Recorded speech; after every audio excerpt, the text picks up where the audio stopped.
Welcome to the HR Community Podcast. My name is Shane O'Neill, founder of Civitas Talent, the HR and HSE recruitment community. Each episode, we will host HR leaders and discuss their journey and discover best practice HR solutions across the HR industry. Whether you're a CEO, HR executive, or operating across the wider HR space, this podcast is for you. Please like and subscribe, and don't forget to comment and share your reviews. Enjoy the episode. Hi, everyone. Welcome back to another episode of the HR Community Podcast. This morning, I am joined by Melissa Bowden. Melissa is the Senior Director for People and Purpose for Workday across APAC and Japan. Welcome, Mel. Hey, thanks so much for having me. It's great to be here. That's good. That's good. Mel and I, for everyone that's listening, have been speaking quite a bit about this episode over the last couple of months. And we have been fleshing out some really meaty topics. Workday don't need much of an introduction. And I would say that anyone who's attended some of our HR events, Mel, you don't need much of an introduction either. Tell us a little bit about who you are, Mel. Tell us a little bit about your role, a little bit about Workday for those who don't know who Workday are. Maybe they're living under a rock somewhere. But tell us a bit more. Yeah, look, no problem at all. So hi, everyone. I'm Melissa Bowden. First and foremost, my main role is mum to a son and a 12-year-old son. So that's always really fun. But certainly my role here is to lead the P&P function across APAC and Japan. And ultimately what I'm required to do is really look at our talent strategy and think about how we scale and grow our region across APAC and Japan. So it really needs to align with some of the key focus areas that we have, both from a go-to-market perspective, both from a location perspective, and of course, how we scale and grow, even with markets like Japan and even India. Great, fantastic. I'm sure that anyone listening is going to be really excited and interested to hear what you have to say, particularly around some of that strategy. But before we do, Mel, let's sort of take it back a little bit. I've been fortunate enough to have time with you over the last couple of months to learn a bit more about you and your journey. But for those that are listening, tell us a little bit about Mel's story. So when did you get into HR and what did that sort of journey look like? Yeah, look, many moons ago, I don't want to describe my age, but certainly many moons ago, I, similar to some, may have started in the recruitment world, and I worked in the agency world and kicked it off with Hayes. And that was a great experience, such a great launching pad for many more of the work that I was able to do. So I stayed in the talent agency or talent acquisition side for some time before moving in-house. And then I really got the opportunity to move into HR in-house when I went to Adobe, and I was part of the talent acquisition team there for a period of 4 years. I then had a wonderful opportunity through scale and growth to go to Intuit here in the region. And for those of you that may know, Intuit is QuickBooks. And then following that, I've had the opportunity to join Workday 5 years ago. So this was pre-COVID, right as COVID started, we went into lockdown. So I've been fortunate to work with the organization and certainly seen some significant growth from the headcount numbers that we had across the region to the headcount numbers that we have today and the ones that we have planned for in the next couple of years. Fantastic. Lockdown, what a time. And also, when you talk about that, it also makes me think about some of the organizations and industries that you've worked in. So very much that kind of large scale, hyper growth, progressive tech. Tell us a little bit about that journey, like from a HR perspective. Obviously, the business often lean to you for that hyper growth talent, the engagement, the performance. How does all that look like? Yeah, definitely. I mean, I think one of the things that we do know, particularly in our roles, is, and particularly with the markets, there is absolutely an acceleration of change. And, just here locally, we're seeing, it's interesting, we've got an election coming up, and the amount of information and discussion around workplace legislation and then the changes of one party to another are quite dramatic, and then they flip. So, we have so many factors, and then you've got the trade war going on at the moment. So there's so many macro factors that are constantly impacting our organizations and, of course, sentiment and business performance.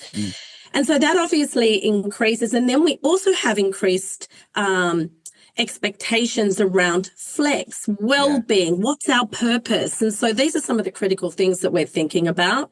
As I think about our time at Workday, and we had kicked this work off in becoming a skills-based organisation and really defining our skills-based approach. And it probably started from memory around 2018, 2019. And really, one of the key advantages that we found with this is it's really helped provide us with a lot of real-time insights. And it's been largely driven based on the machine learning and AI that we already have been built in our Workday platform. So if I think about a couple of things as an example, I remember joining and I had to fill in my profile, the skills that I had.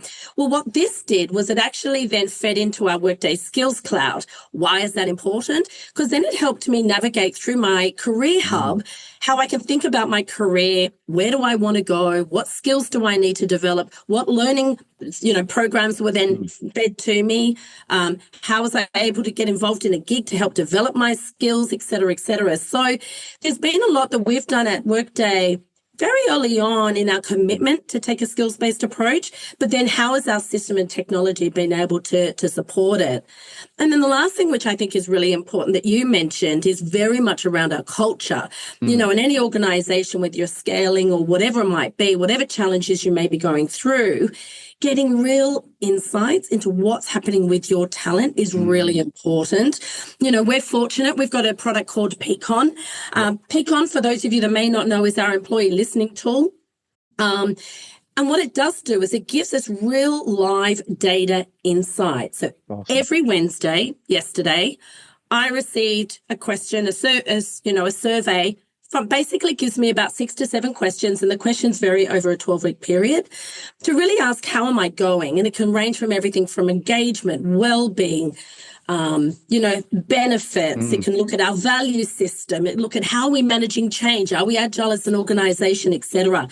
And so really, these questions are being asked across our entire population globally every Wednesday.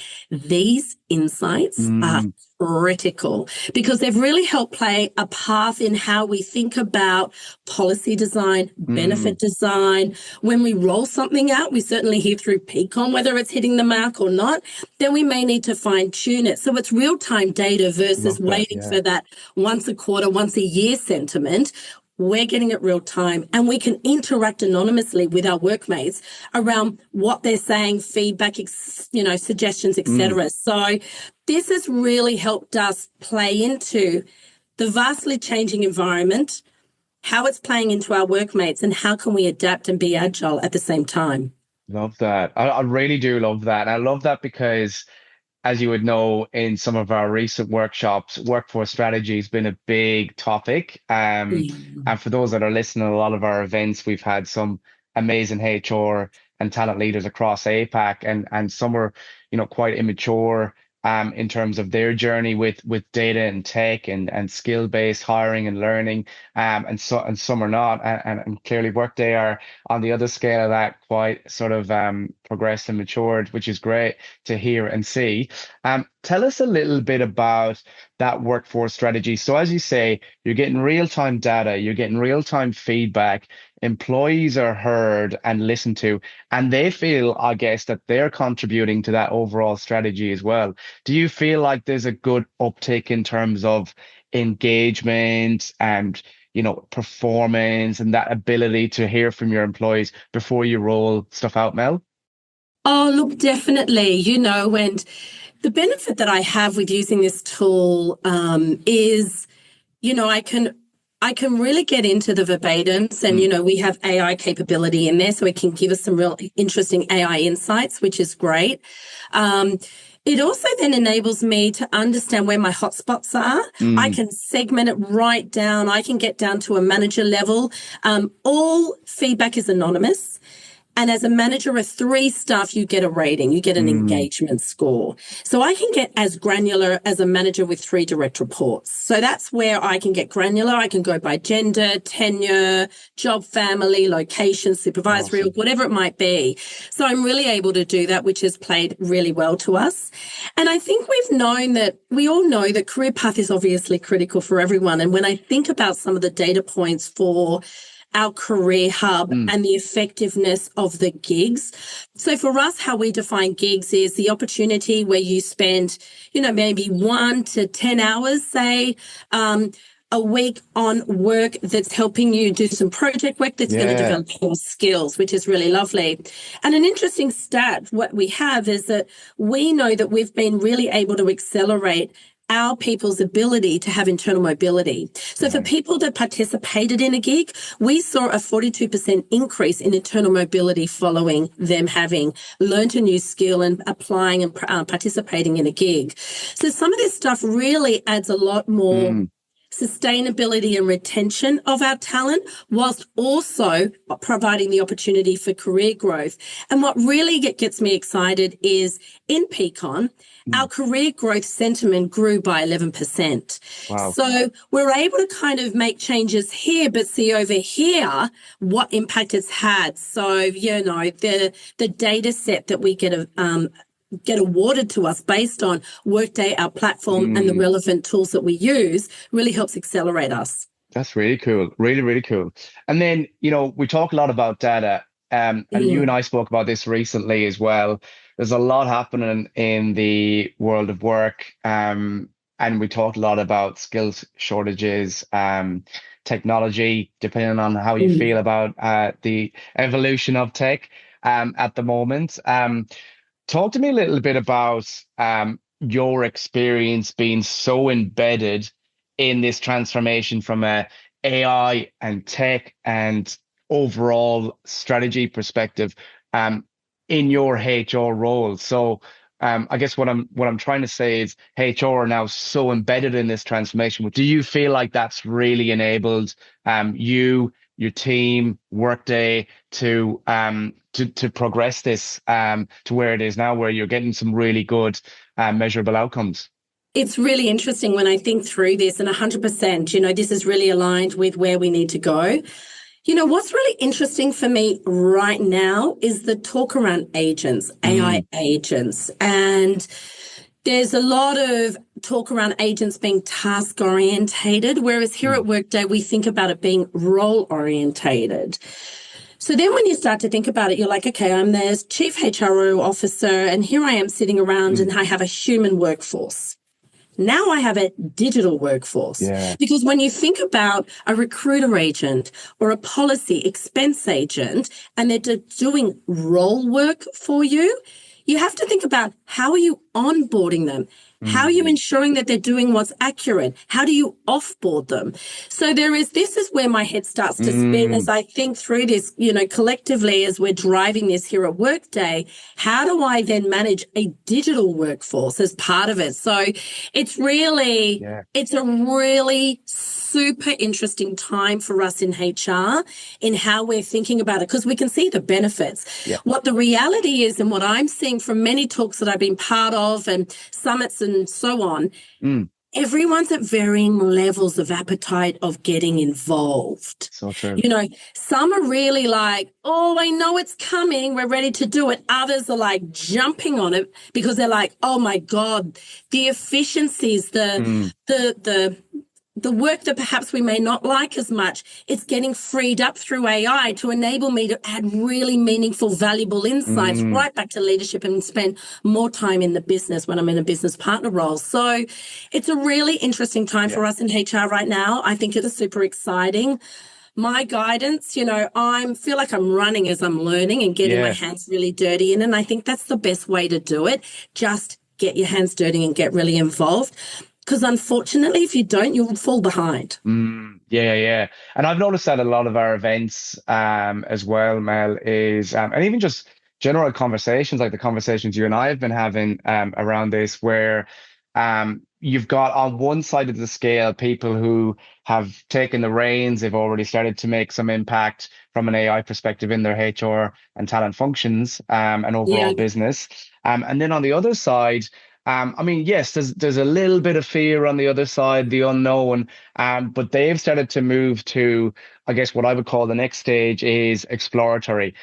Okay, I want to go to these events. I want to learn more about it. I want to listen to the podcast with Mel and hear a little bit more about it so I can start to educate myself. And it's that kind of okay, I'm a little more reserved than the others, but I'm still progressing. And I think you're right. I think it's a really cool time for HR to drive it. What are you finding is the overall feedback, I guess, from employees when it comes to digital agents? Yeah. Yeah, yeah, Oh, look, I think the most obvious one is I will be replaced. yeah.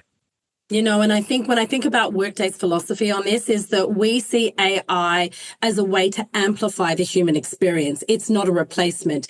Yes, some of the work that's being done, some of the roles, 100% will actually be consumed with AI, but it's then taking that person and reskilling. Remember, if you've got their skills, you're developing them, you're reskilling them, they're getting gigs, mobility, etc. You're able to then help really drive a great career for them, but also add the value that they're seeking in their roles today. Yeah. So, we do really see it here at Workday as AI is not to replace humans, but it's certainly to amplify the human experience and the value that they're bringing back to the business.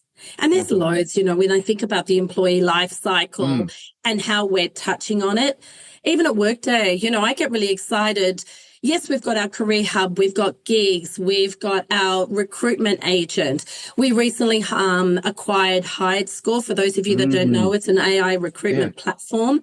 And it's really interesting. And what I love about HiredScore is there's two key components to it. There's Spotlight and there's Fetch, which we've got that in pilot stage right now, which we're really excited by. But what Spotlight does is, like many other applicant tracking systems, of course, they bring in, you've got your whole lot of applicants, and then they do a bit of an assessment and they kind of prioritize to the recruiter how you need to, who should be the person that you're actually looking at. But what HiredScore is doing through Spotlight is it's actually reading the CV and understanding that you may not have identified analytics as a skill, but when it's read your CV, it's like, hang on, you're working with Excel, you're doing this, that, and the other. I reckon you've got analytic skills, and this is obviously through all of the AI, building and capability and testing and all the rest of it. It's able to then really identify skills that perhaps that CV hasn't brought to life or the individual hasn't identified, and it's bringing to life to really accelerate that. So that's what Spotlight does for us. Awesome. Then what Fetch does, so when we think about staff shortages and the inability to find the talent quickly that we're looking for, what Fetch does for us is it's going to actually go. So you create a requisition, you've got your 10 whatever skills that you're really looking for. It is going to go to your talent population, your community pipeline, however you describe it in your organization, for the past 3 years. And it is going to go and look at all that talent and bring it to your shortlist for the recruiter to assess. Because I don't know about many of the other applicant tracking systems, but when you think about having to look at your pools and how you categorize and how you search and how do you remember, this is where HiredScore's AI is really being sophisticated to bring that to the forefront for the recruiter to assess and engage with the relevant candidates. So we're super excited about that as part of our recruitment agent offering. Yeah, that's so cool. I mean, again, what I'm taking out of that and me putting on my recruitment hat here is you made the point. It's bringing this forth to the recruiter to assess. So it's almost like the recruiter's role now has been restructured in a way that a lot of the, how do I say that? I guess the tasks that take most of the time, it's the screening, it's the administration, it's the advertising. A lot of that's being managed now to save time, be more efficient. But then that's giving your recruitment partner that ability to get out into the business and sit down with their teams and go, hey, I know we've kind of worked a bit reactively together when you need to hire. Now let's work proactively. Let's sit down. Let's look at how your team should potentially look in the next 12 months, 3 years, 5 years. And I can proactively work with the tools that I have to try and set that up. I think it's really cool.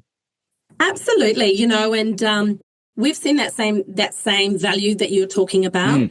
Another platform we're using in partnership is one with Paradox. And Paradox is fantastic for interview scheduling.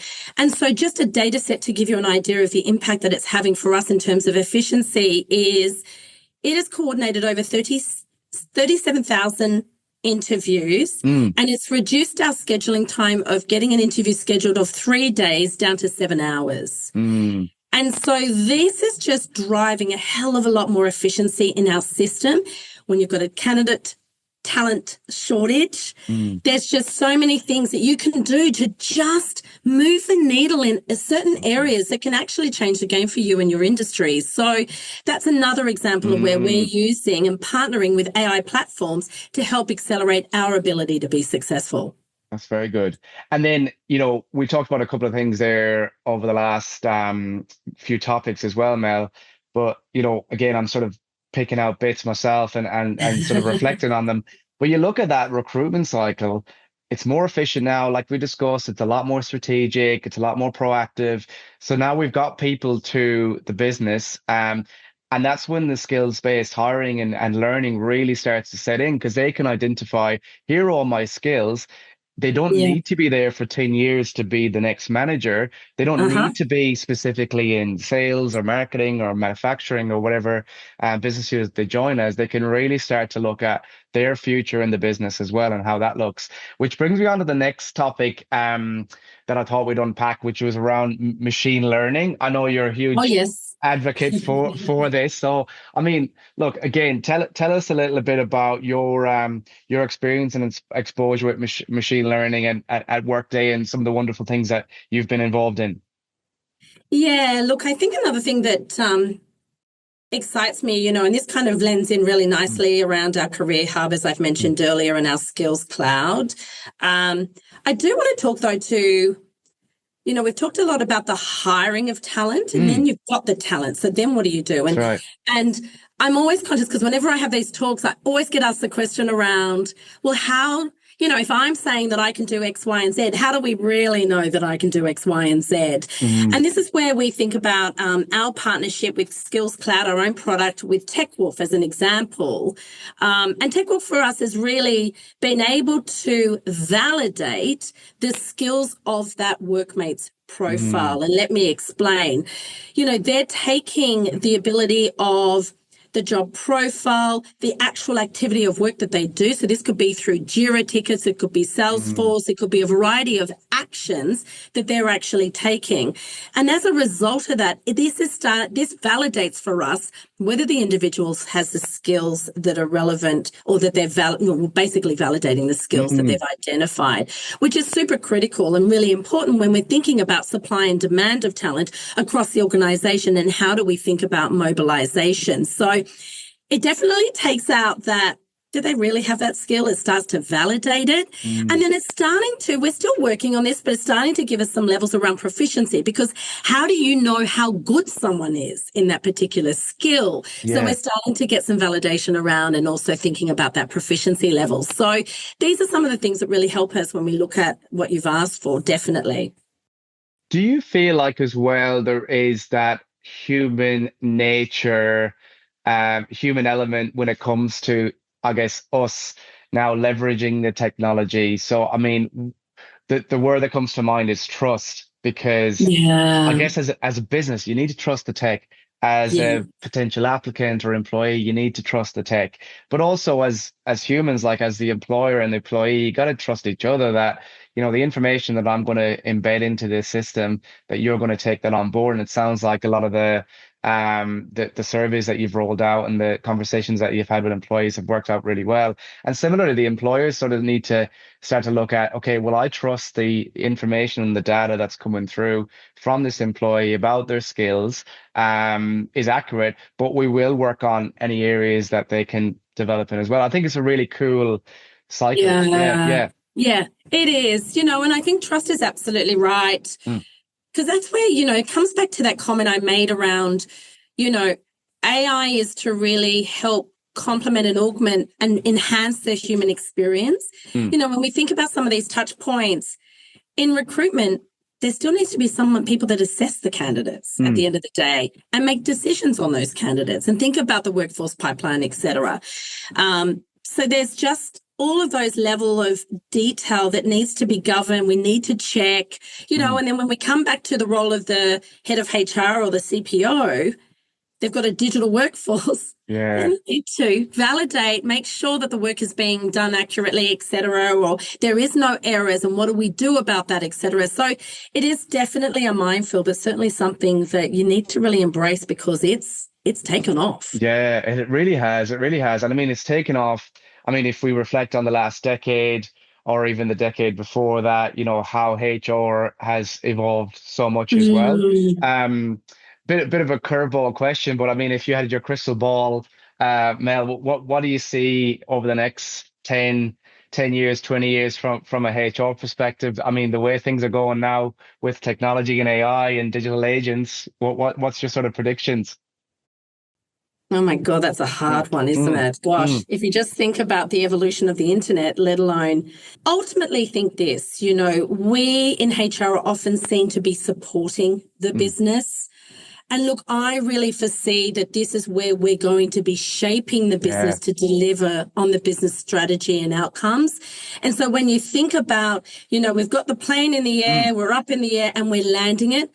We are lockstep in actually how we land it and shape it. And with all of the AI tools that are becoming available and will be far more sophisticated over the next 10 years, it's going to be able to give us the ability to be agile and think about and predict any risks that are going to come our way, any headwinds. We might think about what skill gaps are coming. How do we mobilize talent? Where are we thinking about locations? Because we will have, remember, a human and digital workforce. And then imagine the ability to be agile when we've got macroeconomic factors hitting us, because they will come. And so as a workforce, as an organization, when we're thinking about the role of HR, we are in an incredible position to really shape how we land the plane and what's going to happen with the information at our fingertips. So I'm pretty excited. It sounds, you know, it sounds possible and plausible. So I think definitely for me, this is where I see our future. Yeah, wow. It's such a great overview, Mel, because and links into everything we talked about. But yeah, you're right. Like the future, imagine how amazing that would look from, you know, a business perspective where HR can now be the drivers to, hey, we've been identified from the data, from the systems, is the risk that we're predicting. Let's reskill our team to tackle it, or here's the workforce strategy of the skills that we need to hire into the business, and you're sort of proactively getting ahead. I love that. And like you say, the risks and the macro factors as well. I mean, you know, the US have just announced a couple of curveballs, but without getting into politics, because that's not what this podcast is. It just shows that we can't predict everything. So the data and the systems and that enablement to support us, I think is such a great advantage to have in HR. Mel, I am super happy that you jumped on the show today. There's so much that we could unpack, and I'm sure that'll be a part two. For everyone that's listening, I'm sure you got your notepads ready, your digital notepads full. I certainly do. I did at the workshop we had in Sydney, where Mel kindly hosted the fireside chat, and we unpacked some of the conversations around this. So in short, that was amazing, Mel. Thank you again. Pleasure. Appreciate your time. Yeah. Likewise, that was great. Thank you. You know, I get a bit geeky and super excited around AI and the future of it. And there's still so much to be done. Like, it's incredible. It's such a revolutionary phase for us. And I hope more people jump on. They're just going to have to, right? Thanks so much for having me. It's been really great. Awesome. Thank you again. Take care. Thank you for tuning in to the HR Community Podcast. Remember to like and subscribe and share your views and comments below. This podcast was brought to you by Civitas Talent, the HR and HSC recruitment community. Whether you're a candidate looking for a new role or organization looking to secure brand new talent for your team, please get in touch with us today. Thank you.